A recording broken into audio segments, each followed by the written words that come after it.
Well, Abafets, welcome back to my YouTube channel. If you are new, please don't forget to subscribe and also like my videos, guys. Ngiletholana again indaba kaZodwa Wabantu. So sesayibona ithome zakhe trendile nje kakhulu in the past few days yabo.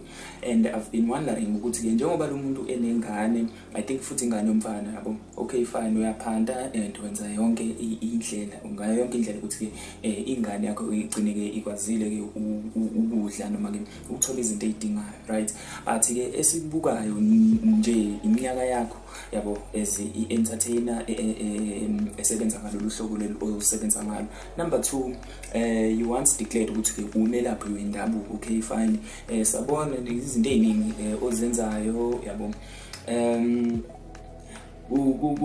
Kunabantu ke abangakwazi ukwamukela lokho yabo. Ukuqala lokho, first of all, njengomuntu wesifazane, uya public figure, kukhona la oke wawumuntu odlulisa nje ama motivations towards abantu ke nabo abasacabanga ukuthi bengaphumelela empilweni. Okay, but lokho sekujwayele ukutrend njalo mayo performa ke uZodwa Wabantu.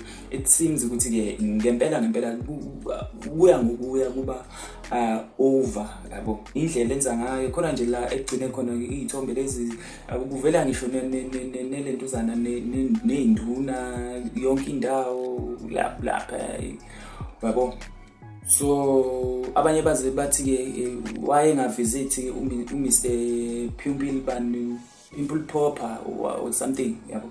And leyo nto leyo isithunzi, I think isengane yakho ukuqala lokho, isithunzi sengane yakhe angeke sifane nje ever yabo. And indlela ezotreatwa ngayo ekuhambeni kwesikhathi uzobona ngisho isindala ngeke izi-understand ukuthi okay fine, umama indlela asebenza ngayo lena and indlela futhi ke engikwazi mina ukuthola ngayo ukudla yabo, noma izinto eziyidingo from umama.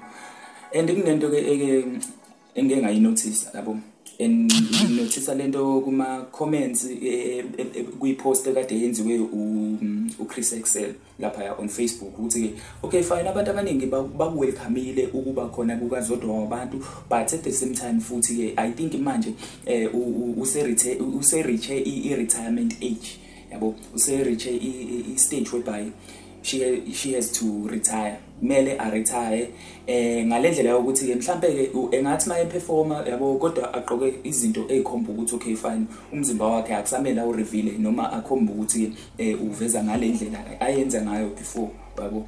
Because fine ke ngeke phela samphuca umuntu iphalish lakhe noma indlela ekungena ngayo iphalish lakhe, kodwa I think kunenye indlela emodernized ezohambiselana ne-age noma ne-stage sakhe ukuthi ke fine ngisebenza ngalolu hlobo and yabo. Kodwa manje yabo uyabona nje nabantu besilisa khona nje lo ofake ngisho ubuso bakhe phakathi kwamathanda esangoma, yini yona le yabo.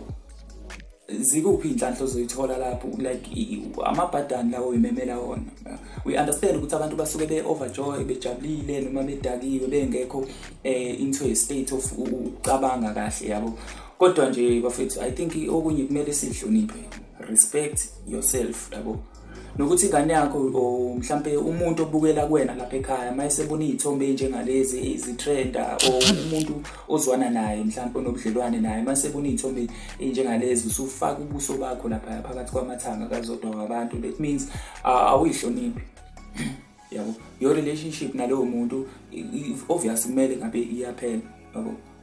So I think we have to take ezinye izinto not lightly, but we have to take ourselves very serious.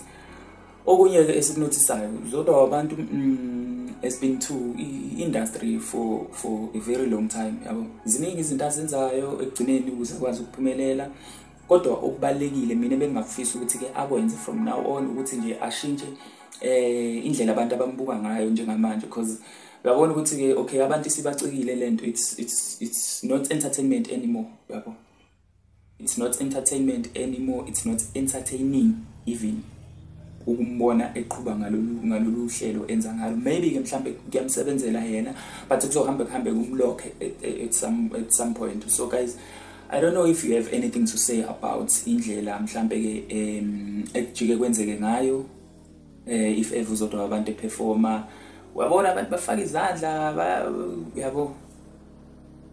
So guys, I don't know bafethu, ngoba kwabona nje ukukhuluma ngalento ugcine kuhlasimulisa umzimba khona nje la ivele khona yonke lento.